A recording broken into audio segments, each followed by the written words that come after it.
সেটির বিষয়বস্তু পায়ের আওয়াজ পাওয়া যায়। আমরা সাধারণ ভাষায় যেটি মনে করি, পায়ের আওয়াজ পাওয়া যাওয়া মানে বুটের আওয়াজ পাওয়া যায়, মিলিটারির শাসন সমাগত, মিলিটারির অত্যাচার সমাগত এবং সামরিক শাসন বা মার্শাল ল অনিবার্য। কিন্তু ঘটনা কিন্তু তা নয়।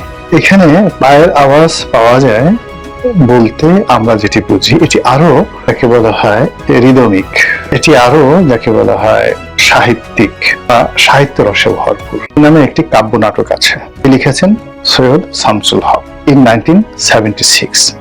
পায়ের আওয়াজ পাওয়া যায় 1976 সালে।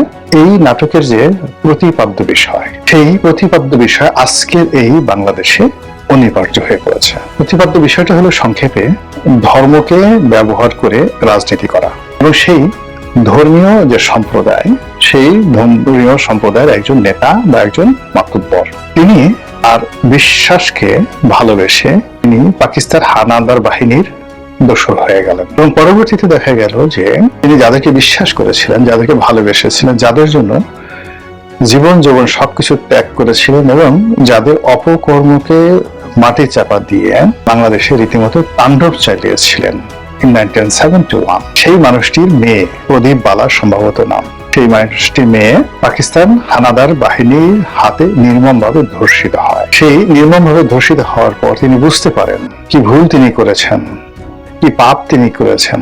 তার অনুশোচনার কোনো জায়গা ছিল না যখন একমাত্র প্রিয় সন্তান কন্যা সে তাদের দ্বারা ধর্ষিত হয়, যাকে আমি আমার ঘরে মেহমান রূপে আশ্রয় দিয়েছি। এবং এই ধর্ষণটা সম্ভব নয়, প্রতিশোধ নেওয়া সম্ভব নয়, মেনে নেওয়া সম্ভব নয়, দেখা সম্ভব নয়, বোঝা সম্ভব নয়, ঘুমানো সম্ভব নয়। এইরকম একটি পাপের যে মনস্তাত্ত্বিক অবস্থা, সেই মনস্তাত্ত্বিক অবস্থা আমাদের বাংলাদেশের গর্ব সৈয়দ শামসুল হক আর অমর কাব্য নাট্য পায়ের আওয়াজ পাওয়া যায় সেখানে ফুটিয়ে তুলেছেন।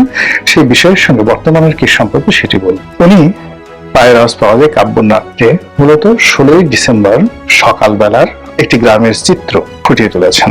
সারা বাংলাদেশ থেকে খবর এসে গেছে পাকিস্তানি বাহিনী আত্মসমর্পণ করছে, কিন্তু গ্রামের যে রাজাকার পরিবারটি, সেই পরিবারটি যিনি প্রধান মাতব্বর, তিনি ওই সময়টি পর্যন্ত সিদ্ধান্ত নিতে পারছিলেন না যে তার আসলে কি করা উচিত। পুরো গ্রাম ক্ষেপে উঠেছে তার বিরুদ্ধে।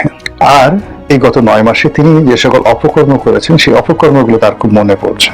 পাকিস্তান হানাদার বাহিনীদেরকে মেয়ে সরবরাহ করা থেকে শুরু করে বিভিন্ন মুক্তিযোদ্ধাদেরকে অপমান অপদস্থ, তাদের জীবন হানি থেকে শুরু করে এমন কোন অপকর্ম নেই সেই মাতব্বর করেনি। কিন্তু এত কিছু করার পরেও তিনি পরাজিত হলেন, তার বাহিনী পরাজিত হলো এবং তার প্রাপ্তি বলতে কিছু নেই, আর সবকিছু চলে গেল। এর কারণ হলো তিনি যাদেরকে আশ্রয় দিয়েছিলেন তাদের হাতে নিজের কন্যা ধর্ষিত হয়েছে, আর এখন তিনি পুরো গ্রামবাসীর রোষের শিকার।